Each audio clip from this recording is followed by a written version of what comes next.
ajaiblah karyamu, adil dan benarlah jalan,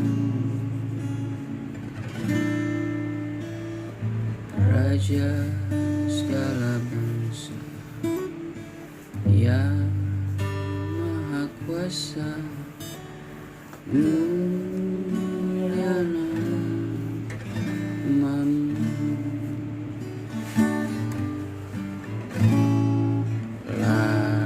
Layaklah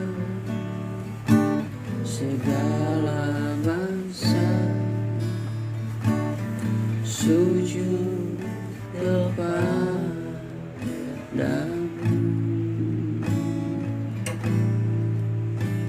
sebab Kau Allah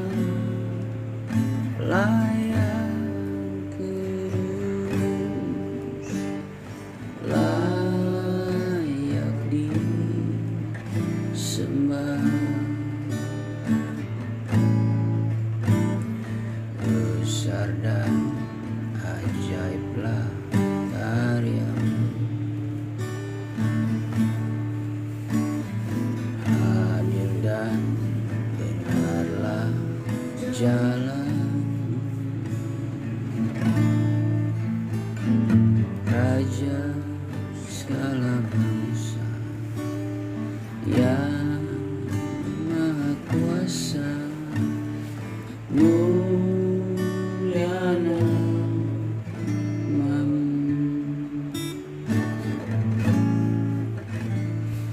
Layaklah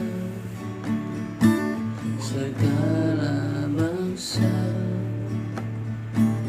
sujud kepadamu,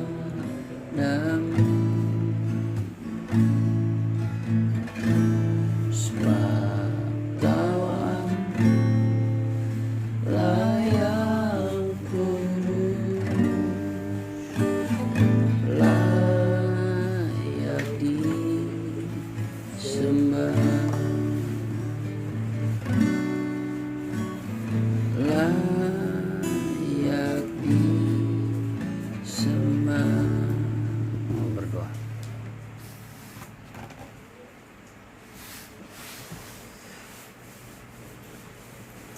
Bapa kami yang berada di dalam surga, Bapa yang kami panggil Engkau di dalam nama Tuhan Yesus Kristus.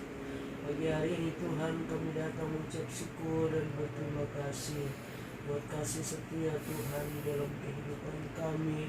Sepanjang malam dalam perisatan Kau telah menjaga melindungi kami, sehingga pagi hari kami boleh bangun dengan keadaan tubuh yang sehat. Kami percaya ini semua terjadi oleh karena kasih setia Tuhan dalam hidup kami.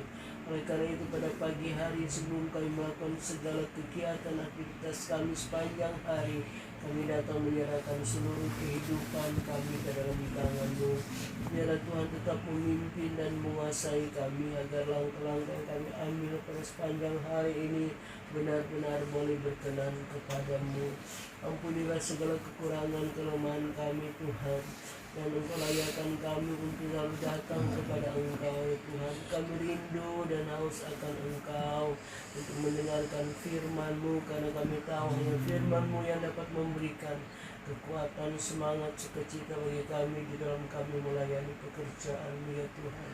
Terima kasih banyak ya Tuhan.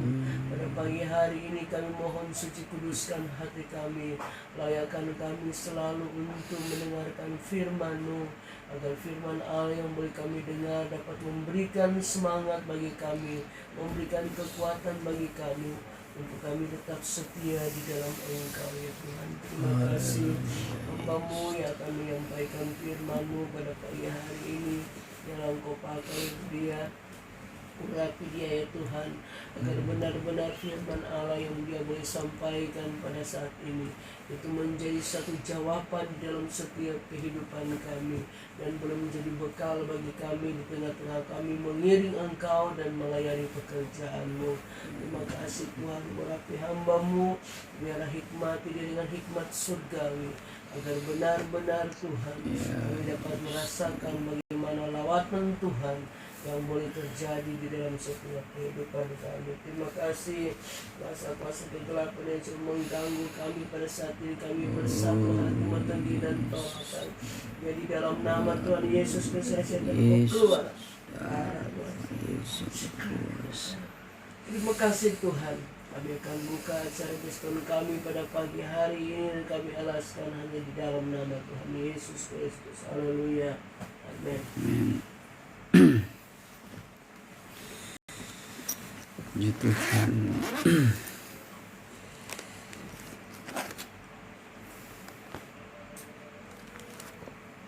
Selamat pagi, shalom semuanya. Saat ini mari kita belajar firman Tuhan bersama-sama. Yang saya ambil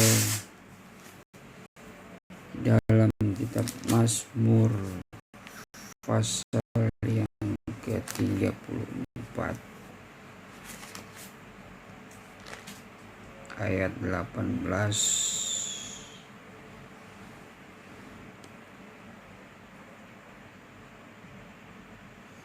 sampai 20. Mazmur 34 ayat 18, 19, 20. Apabila orang-orang benar itu berseru-seru, maka Tuhan mendengar dan melepaskan mereka dari segala kesesakannya. Tuhan itu dekat kepada orang-orang yang patah hati, dan Ia menyelamatkan orang-orang yang remuk jiwanya. Kemalangan orang benar banyak, tetapi Tuhan melepaskan dia dari semuanya itu. Puji Tuhan. Dalam pembacaan kita pada saat hari ini mengingatkan kita kembali bahwa sebagai orang yang benar, sepatutnya mereka tahu bagaimana mereka berseru.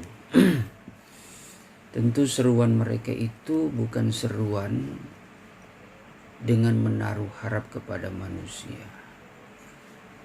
Mereka menyerukan sesuatu, bukanlah menyerukan untuk memprovokasi, bukanlah menyerukan untuk memberitakan yang tidak benar.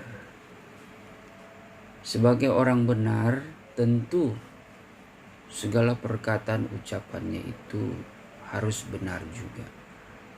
Seruan-seruan yang dia ucapkan adalah seruan yang membangkitkan iman, bukan seruan yang meruntuhkan iman.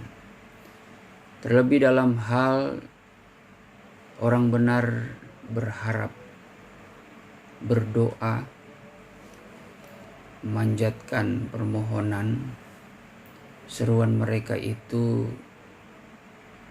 yaitu hanya menyerukan nama Tuhan.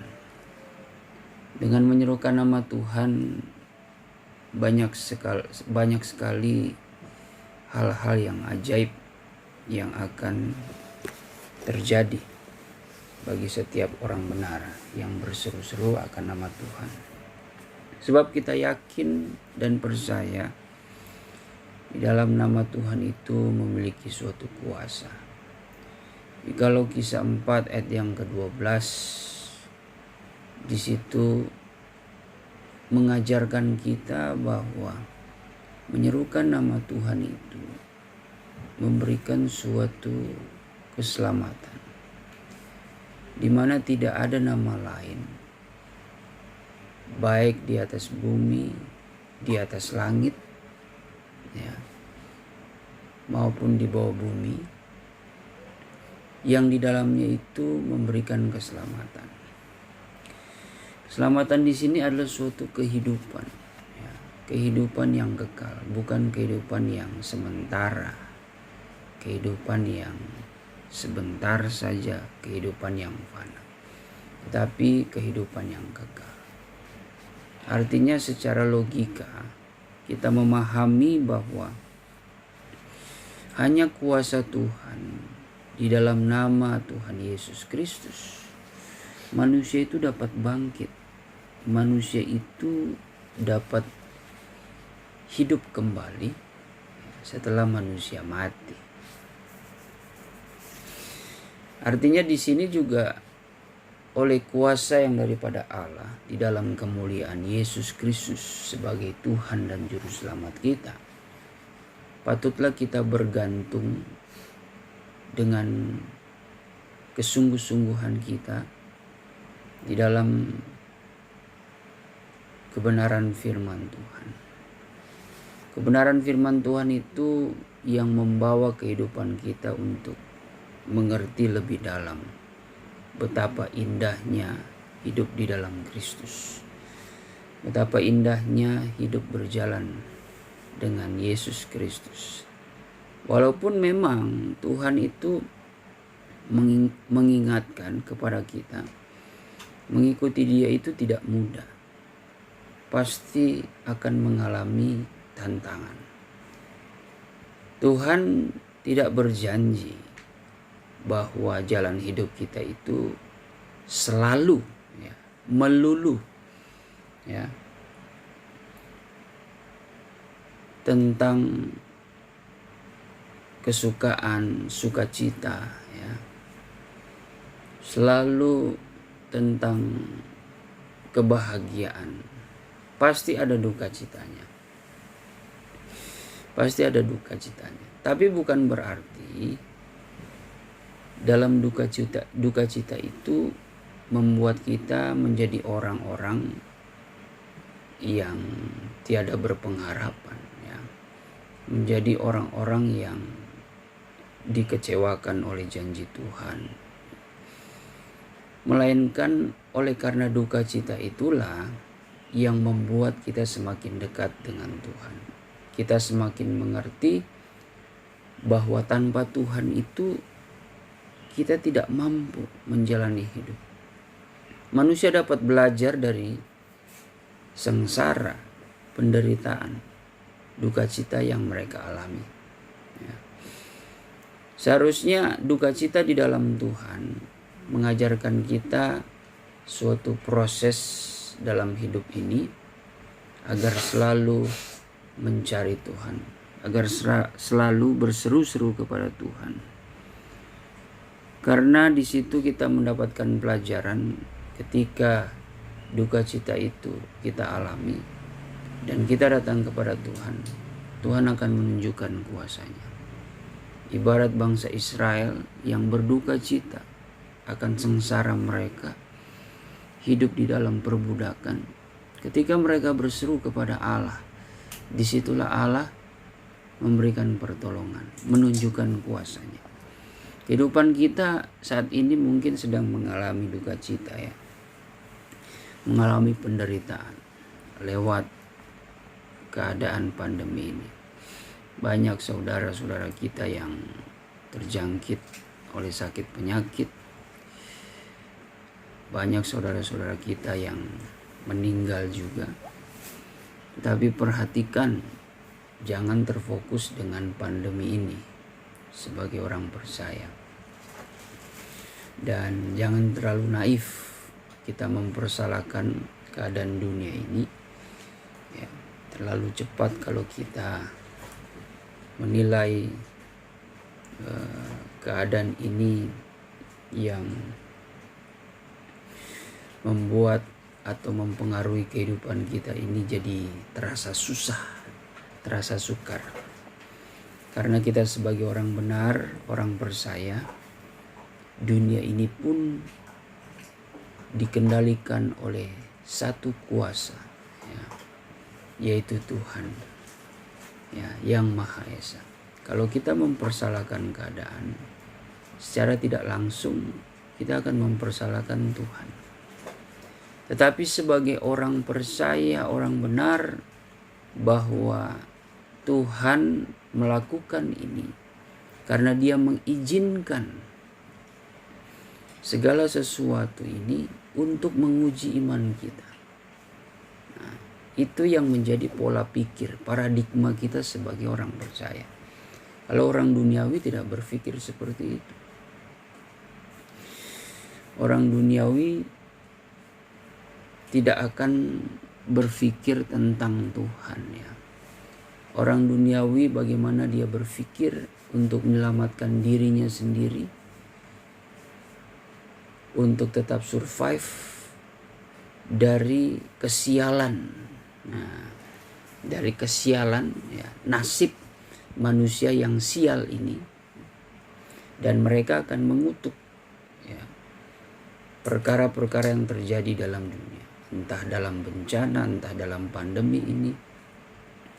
Dan manusia yang tidak hidup secara rohani, mereka akan mencari alternatif dengan berbagai cara. Sekalipun perbuatan, cara-cara hidup mereka ya, yang mereka ambil itulah perbuatan yang jahat sekalipun.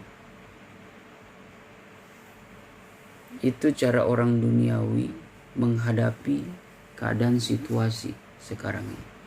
Tapi orang-orang yang hidup dalam kebenaran, apapun yang terjadi, badai pencobaan apapun, dia tahu dia lari kemana. Ya, firman Tuhan selalu menguatkan kita. Firman Tuhan selalu menjadi perisai melindungi hati kita yang terutama, pikiran kita dari segala hal-hal yang negatif, pikiran yang negatif, perasaan yang negatif. Firman Tuhan yang menjadi perisai kita dari intimidasi kuasa kegelapan. Sudah banyak orang, termasuk orang-orang benar, menghadapi situasi ini menjadi kecewa, putus asa dan sebagainya. Ini belum seberapa, saudara. Ya, pasti akan ada sesuatu yang terjadi, sebagaimana nubuatan firman Allah, suara Tuhan lewat karunia nubuatan sudah mengingatkan. Dengan peringatan itu biasanya menggoncangkan iman kita. Ibarat Tuhan Yesus yang berkata kepada murid-muridnya ketika dia akan menghadapi pencobaan, dia akan mati. Ya. Dia akan disiksa dan dia akan disalibkan. Di malam-malam terakhir dirinya dengan muridnya, Tuhan menguji dengan satu pertanyaan kepada muridnya, pernyataan kepada muridnya. Malam ini engkau akan tergoncang imanmu. Kau akan tergoncang imanmu. Dia mengibaratkan bahwa ketika dirinya ditangkap dan akan teraniaya, disalib, bahwa segala pengikutnya dan murid-muridnya itu ibarat domba yang akan tercerai-berai. Sebab gembalanya itu akan dibunuh. Ya, seolah-olah domba hilang pengharapan. Tetapi sesungguhnya janji firman Tuhan lewat perkataannya, dia akan bangkit. Ya. Dia akan bangkit. Dia pun mati bukan karena dia berbuat dosa, tapi justru dia membuka suatu jalan keselamatan kepada setiap manusia.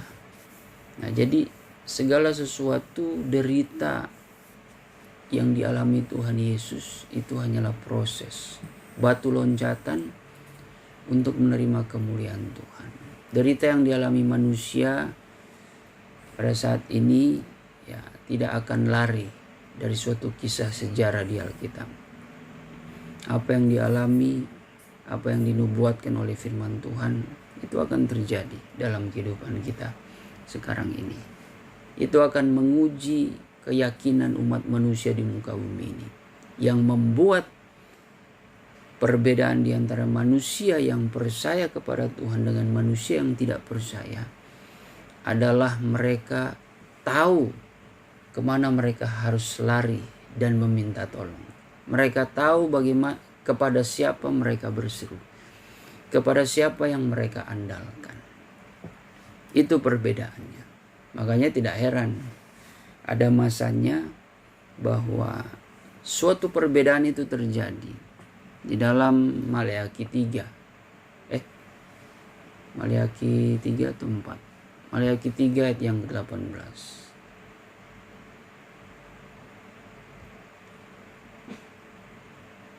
Yang ke-18. Maka kamu akan melihat kembali perbedaan antara orang benar dan orang fasik, antara orang yang beribadah kepada Allah dan orang yang tidak beribadah kepada-Nya. Ya, akan ada perbedaan orang benar dengan orang fasik, orang yang beribadah dengan orang yang tidak beribadah. Kita diperhadapkan tantangan keadaan pandemi ini dalam hal ibadah.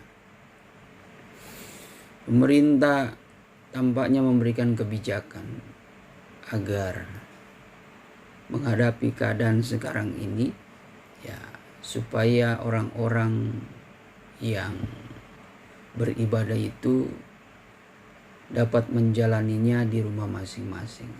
Nah, bagaimana kita menyikapinya? Ya, kita terima itu, kita jalankan, karena pemerintah adalah wakil Allah. Selama pemerintah itu tidak melarang kita ibadah, ya, tetapi memberikan kebijakan tetap ibadah, tapi dengan situasi yang ada, ya, kita menjalani ibadahnya itu di rumah, keluarga. Kita diberikan hikmat. Mungkin ibadah kita selama ini, ya, kita lebih lebih kepada memikirkan diri sendiri mungkin, ya. Kita mungkin beribadah hanya mencari sesuatu ibadah yang, ya, ibarat kata masing-masing. Tetapi dengan kebijakan pemerintah kita tahu hikmahnya, ya, bahwa bisa saja Tuhan sedang berbicara dalam kehidupan kita, ya, ibadah di rumah bersama keluarga, ya, tentu membuat kita ini mengerti arti sebuah kekeluargaan, ya. Ibadah bersama keluarga yang selama ini tidak pernah kita lakukan, akhirnya terpaksa dalam tanda kutip kita lakukan, ya. Selalu ada hikmah di balik setiap pencobaan ini, ya, proses yang terjadi, dan antusias kita, kerinduan kita, ya, semangat kita dalam ibadah. Jangan cuma mentang-mentang ibadah online, ya, kita pun santai, ya. Kita jadi acuh tak acuh beribadah dengan alasan berbeda rasanya ibadah online dengan ibadah tatap muka. Memang berbeda, tapi di sini menguji iman kita, menguji hati kita yang sebenarnya. Selama ini kita ibadah tatap muka sebenarnya mau lihat siapa? Suka baca cerita, suka mau kumpul-kumpul untuk gosip, atau ibadah kita betul-betul mencari Tuhan, bukan mencari manusia, ya, bukan mencari simpatik, bukan mencari pergaulan. Di sini juga menguji kesucian hati kita yang betul-betul selama ini betul-betul mencari Tuhan atau tidak. Kalau kita selama ini mencari Tuhan, apapun, ya, bentuknya, ya, termasuk walaupun secara online kita tidak bertatap muka dengan saudara seiman, ya, itu tidak pengaruh. Kita tetap menyiapkan diri kita tetap bersemangat, karena yang kita cari itu firman Tuhan, ya. Walaupun, ya, kendalanya kalau live streaming itu gangguan signal dan sebagainya. Tapi hal seperti itu kalau kita rindu sekali ingin mencari Tuhan, rindu mendengar firman Tuhan, rindu menyembah, hal yang seperti itu tidak menghalangi, dan tidak ada perkara yang mustahil dengan kerinduan kita, ya. Tuhan melihat, Tuhan menilik. Mungkin signal tidak bagus, bisa saja Tuhan melihat hati kita yang bersungguh-sungguh. Dia memberikan mujizat supaya signal selama ibadah itu betul-betul lancar. Nah, terlebih-lebih bahwa ibadah kita peka dengan orang tua kita, dengan anak kita, dengan kakak, sanak saudara kita yang ada di rumah, untuk kita ajak bersama-sama beribadah. Ya, belum tentu kalau kita berjumpa ya, di dalam rumah Tuhan itu, kita itu pergi beribadah dengan mereka. Ya, mungkin dengan beda pendapat, beda keyakinan, beda sudut pandang, beda pengajaran. Ya. Tapi ketika di saat seperti ini kan ya, kita mau tidak mau dengan kerelaan hati kita mengajak, yuk kita beribadah sama-sama. Nah, yang kita cari itu adalah Tuhan yang terutama. Dengan keadaan seperti ini kita justru harus lebih melembutkan hati kita. Jangan mengeraskan hati. Jangan mengeraskan hati kita. Kita lembutkan dengan segala kerendahan hati. Kita menerima apa yang terjadi. Sebab ya kita tahu yang kita cari itu dalam beribadah adalah mencari Tuhan. Disitulah kita berseru-seru akan nama Tuhan. Dan janji Tuhan akan melepaskan dari masa kesesakan. Kita berdoa pandemi ini supaya segera berakhir ya. Segera berakhir. Walaupun saya pribadi mengajarkan bahwa dunia ini semakin hari semakin lenyap. Semakin hari akan semakin menuju kepada kehancuran. Jangan berharap dengan pikiran kita dunia ini semakin hari semakin membaik. Ya, itu salah pola pikir kita seperti itu. Tapi bukan berarti juga kita tahu kebenarannya lalu kita bermasa bodoh, kita pesimis. Tidak. Kita tidak tahu waktunya kapan. Ya. Tapi intinya pencobaan-pencobaan yang terjadi itu menguji iman kita dan jangan membuat kita menjadi patah semangat. Hiduplah dengan bijaksana, tetap mengalir saja. Ya, kita akan buktikan kalau kita hidup dalam kebenaran, sekalipun dunia itu bergoncang, kita yakin bahwa Tuhan selalu memelihara kehidupan kita.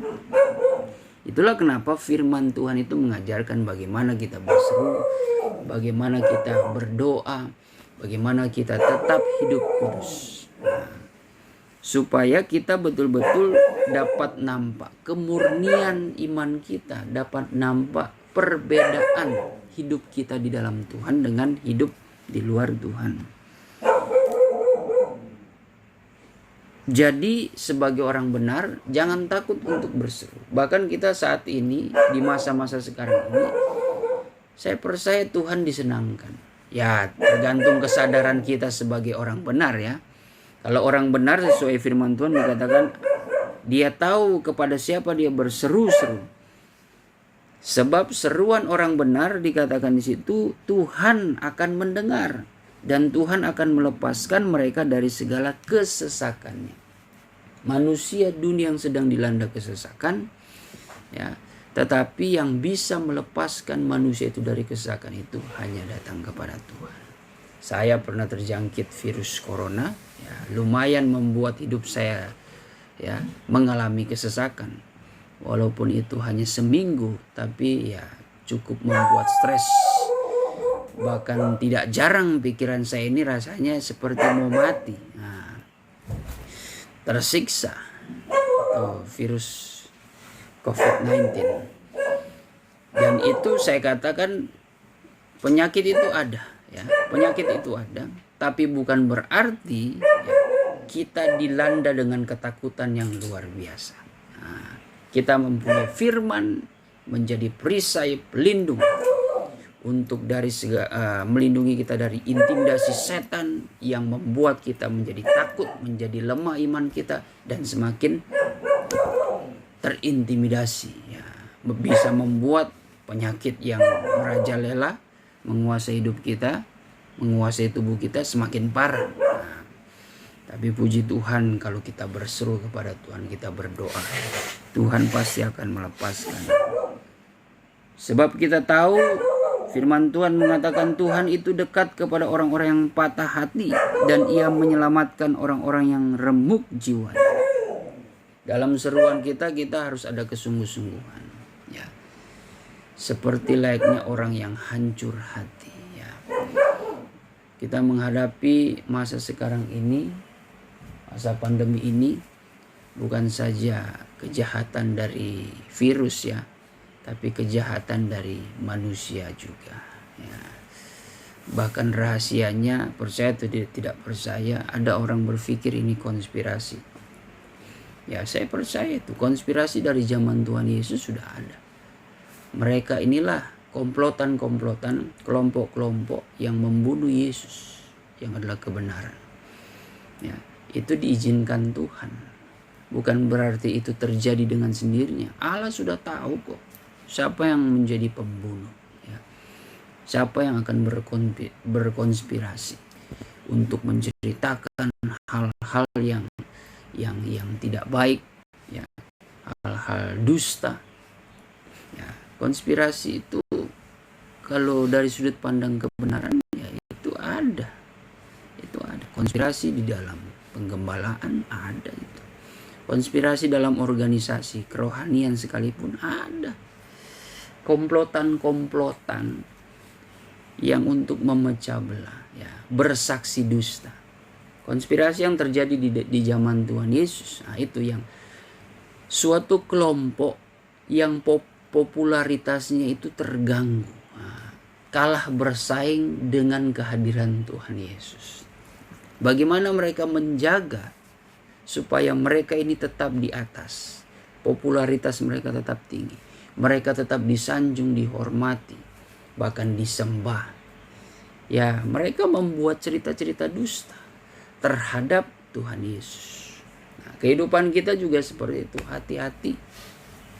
Jangan kita termasuk golongan orang-orang komplotan yang bersaksi dusta, ya, mempengaruhi, ya, memberitakan hoax, baik dalam organisasi, dalam berjemaat. Hati-hati.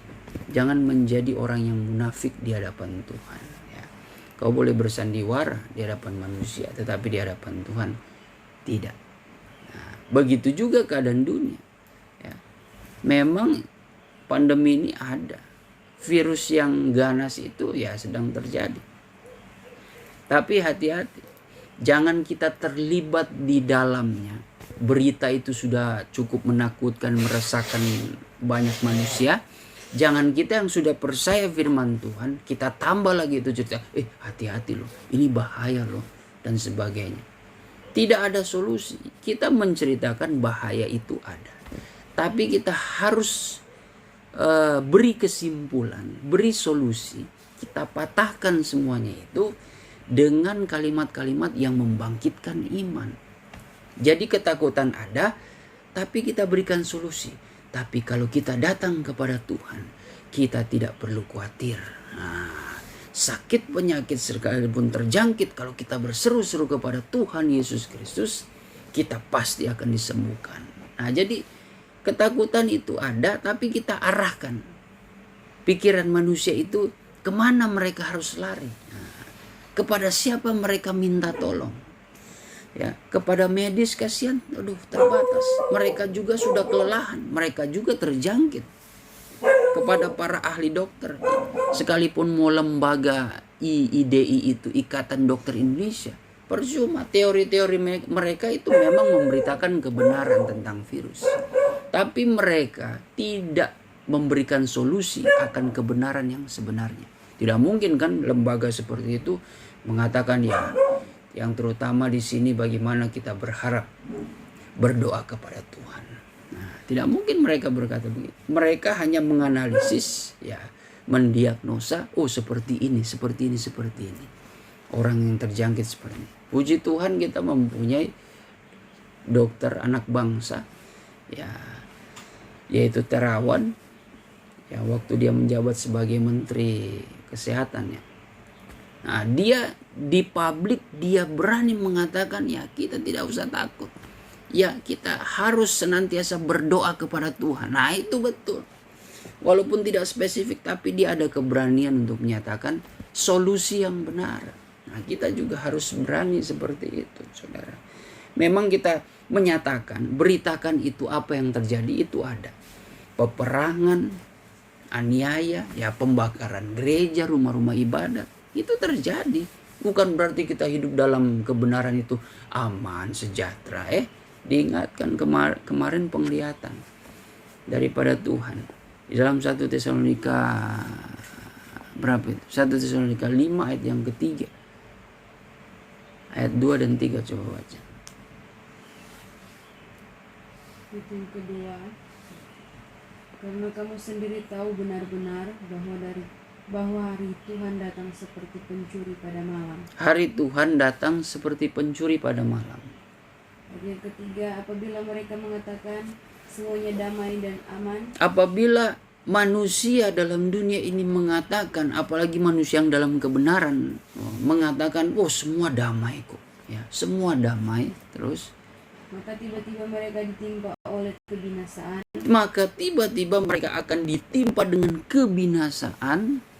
Seperti seorang perempuan yang hamil ditimpa oleh sakit bersalin. Seperti seorang perempuan yang hamil yang ditimpa sakit bersalin. Ya, cuma kan kalau zaman sekarang ya mereka bisa diberikan informasi, hari ini kamu akan bersalin, ya.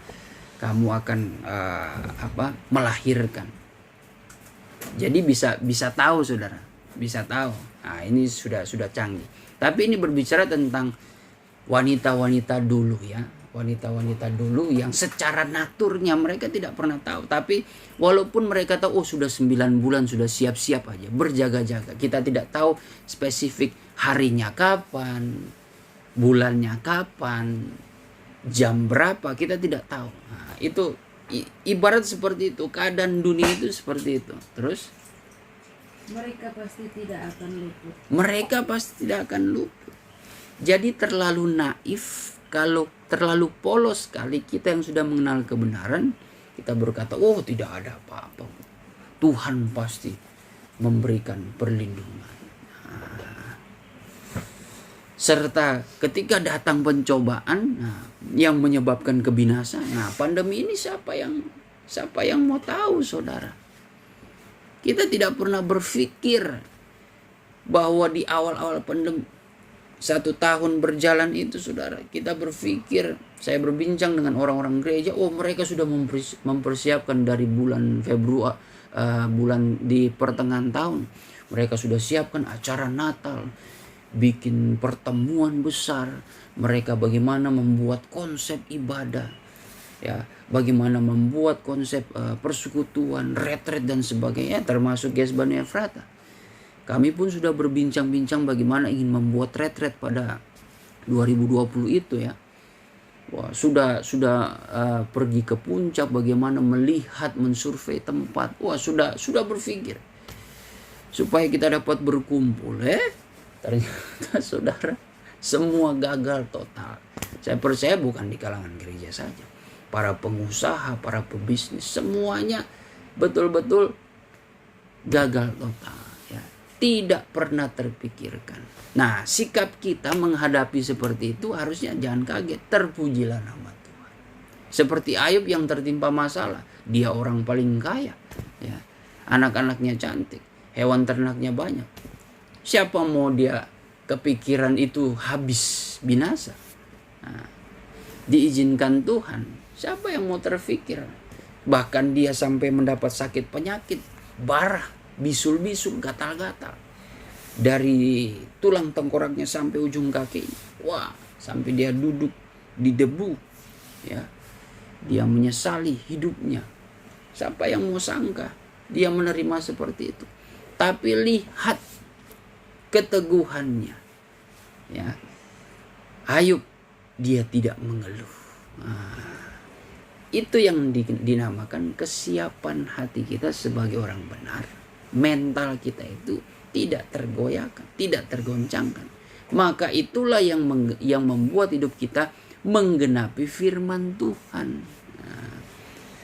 Bahwa sesungguhnya sekalipun bumi dan langit itu bergoncang, tetapi firman Allah dalam hidup kita, iman kita itu tidak bergoncang. Makanya kita harus senantiasa hidup dekat dengan Tuhan. Kesungguh-sungguhan kita di dalam menghadapi pandemi ini, Tuhan ingin hati yang hancur. Artinya hati yang bersungguh-sungguh, jangan seada-adanya. Semakin hari ujian iman ini Tuhan ingin melihat sampai di mana kesungguh-sungguhan hati kita. Tuhan pasti akan menyelamatkan kita, saudara. Tidak usah takut menghadapi pandemi dalam hal ekonomi kita. Pasti Tuhan mencukupi. Ya, walaupun kita terkadang ya mengalami ada sedikit kekurangan. Income-nya itu, pendapatannya mungkin tidak tidak sebesar sebelumnya di masa sebelum pandemi. Tapi jangan berpikir saudara menjadi pesimis.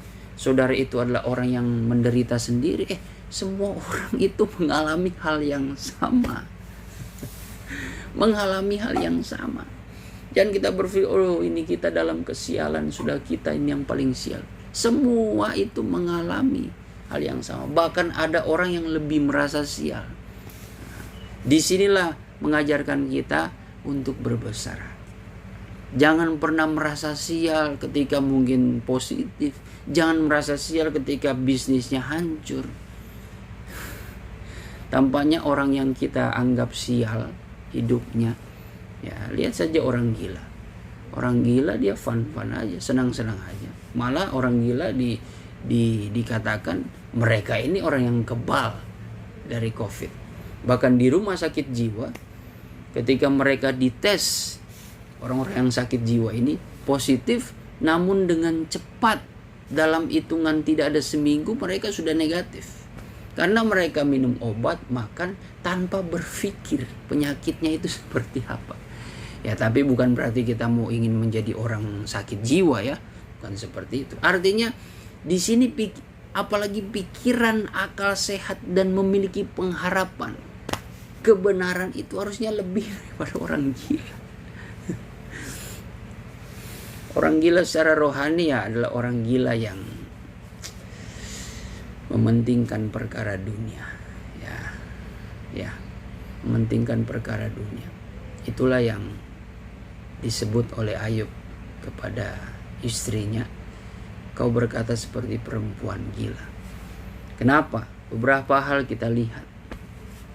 Istri Ayub ketika Ayub lagi tidak menghadapi cobaan, menerima pencobaan yang berat itu, tidak muncul di situ. Tapi nanti ketika Ayub sudah mengalami penderitaan cobaan yang kedua, itu memang penderitaan tubuh, jiwa dan roh, muncullah itu istrinya. Dan sekalinya muncul bukannya memberikan pengharapan, menguatkan, menghibur, malah disuruh matilah kau dan hujatlah Allah itu. Perempuan di sini menggambarkan gereja. Perkataan Ayub, engkau berkata seperti perempuan gila. Apakah kita hanya menerima yang baik tetapi yang buruk tidak? Itu suatu gambaran kepada perempuan, kepada gereja yang gila itu.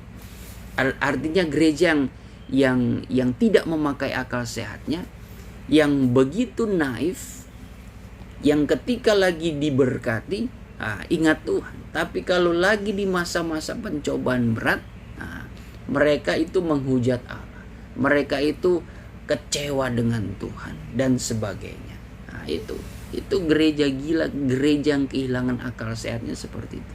Karena hidup mereka hanya dengan perkara-perkara duniawi. Selalu menginginkan kelimpahan. Ketika dunia hancur, goncang, kelimpahan mereka berkurang, mereka meninggalkan Tuhan. Ini berbahaya. Tapi kita gereja yang bukan gereja yang hilang akal sehat, tapi kita gereja yang memiliki pikiran yang sehat, ya, iman yang sehat. Itulah gereja yang benar. Karena bagaimanapun yang menjadi ayat terakhir di ayat pokok kita dikatakan begini. Kemalangan orang benar banyak, tetapi Tuhan melepaskan dia dari semuanya itu. Jadi orang benar itu ada masa-masa kemalangannya. Jangan saudara pikir menjadi orang benar itu tidak akan mengalami kemalangan. Justru di sini dikatakan banyak namun Tuhan melepaskannya. Karena kuncinya di ayat 18 dan 19. Dia tahu kesungguh-sungguhan hatinya. Di saat dia berseru, dia mempunyai keyakinan, dia mempunyai pengharapan kepada Tuhan yang menentukan kehidupannya. Jadi kemalangan itu tetap ada, ya. Hujan dan panas itu tetap dialami seluruh umat manusia. Terlebih tantangan bagi orang benar itu tetap ada. Dan bahkan dikatakan banyak. Namun dari banyaknya kemalangan, dari banyaknya pencobaan, Tuhan melepaskan kehidupan kita dari semua dia, supaya kita memperoleh kemenangan di dalam Tuhan.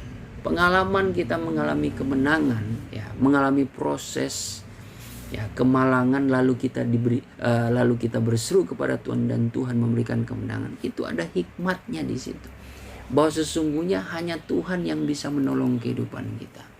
Sebab dikatakan Amos 5 ayat 4 dikatakan bahwa carilah Tuhan, maka kamu akan hidup. Hidup di sini sudut pandang firman Tuhan bukan semata hidup di dunia ini, tetapi menaiki kehidupan yang kekal. Jadi pesan firman Tuhan pada saat ini bahwa senantiasa yakinlah kita sebagai orang benar, kita berseru kepada Tuhan dan Tuhan akan meluputkannya, dan milikilah kesungguh-sungguhan, ya. Hati yang hancur, hati yang patah, itu yang membuat kehidupan kita tetap dekat dengan Tuhan.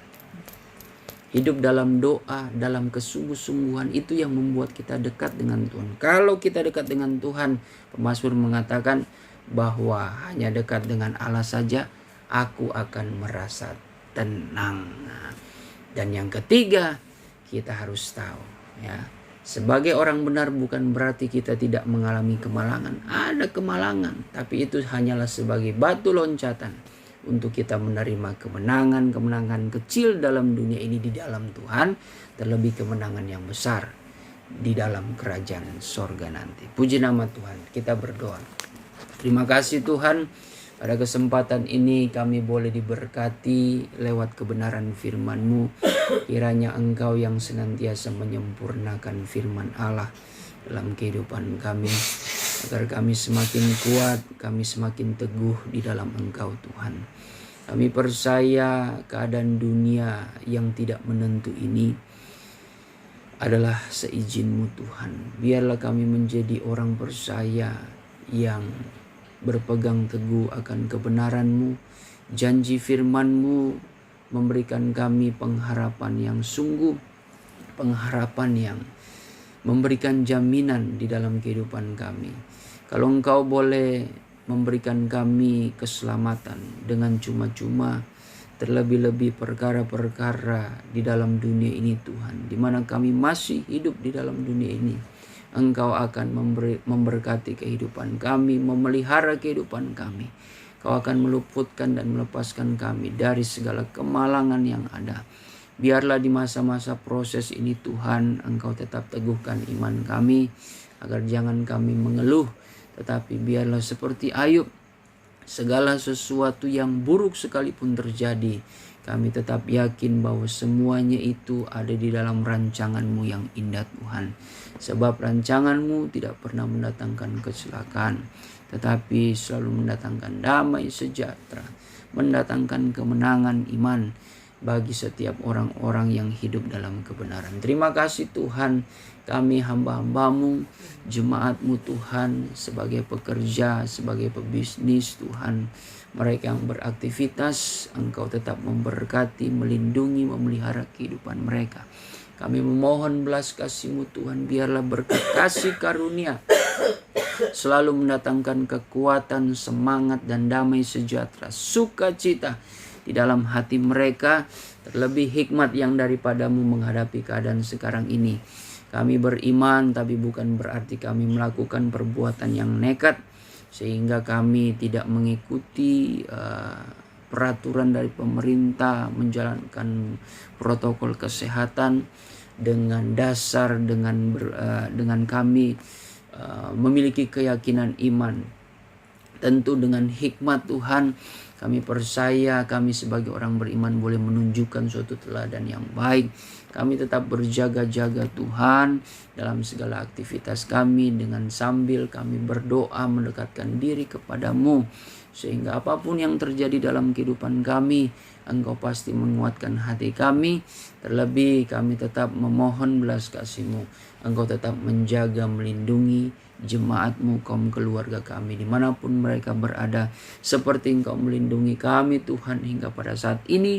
Bahkan Engkau menganugerahkan kami hari yang begitu indah, sehingga kami boleh tetap dapat bernafas dan bergerak tentu untuk menghadapi sepanjang hari ini. Kami memohon pimpinan Roh Kudus untuk kami Tuhan tetap hidup dalam kebenaran, untuk kami tetap menjaga, memelihara hati kami, tetap yakin dan percaya akan kuasa firman-Mu. Terima kasih Tuhan, diberkatilah bangsa Indonesia Tuhan yang menghadapi keadaan pandemi ini Tuhan, khususnya di wilayah-wilayah tertentu yang memiliki tingkat kasus terjangkit COVID Tuhan yang tinggi di daerah Jakarta. Tuhan tolong Engkau lindungi, Engkau melihat Tuhan setiap seruan anak-anak-Mu, hamba-hamba-Mu yang meminta tolong kepadamu. Baik mereka yang Tuhan tidak terjangkit, kiranya Engkau Tuhan tetap ajari mereka untuk tetap bersyukur Tuhan, dan tetap waspada, tetap berjaga-jaga Tuhan. Jangan pernah Tuhan Kau membiarkan kami merasa bahwa kami ini tegak berdiri, tetapi kami harus waspada, jangan sampai kami ini justru jatuh oleh karena kebodohan, oleh karena kami tidak berjaga-jaga Tuhan. Begitu juga anak-anak-Mu yang mungkin terjangkit, kuatkan iman mereka agar mereka dapat bangkit Tuhan, berharap, menaruh harap kepadamu sampai mereka menerima kesembuhan, pemulihan yang daripadamu Tuhan, lewat sakit penyakit apapun yang merajalela dalam dunia ini Tuhan. Terima kasih Tuhan, kami percaya seruan orang benar Engkau akan mendengarnya dan Engkau akan memberikan pertolongan. Dewasakan, bentuklah iman kami agar kami semakin dewasa rohani kami semakin setia untuk mengiring dan melayani pekerjaan-Mu.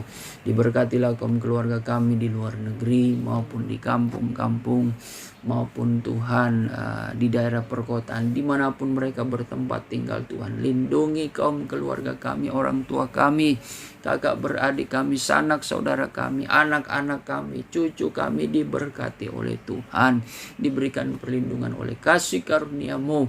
Terima kasih Tuhan, kalau kami Tuhan masih boleh tetap sehat, semua hanya datang daripada kemurahan-Mu Tuhan.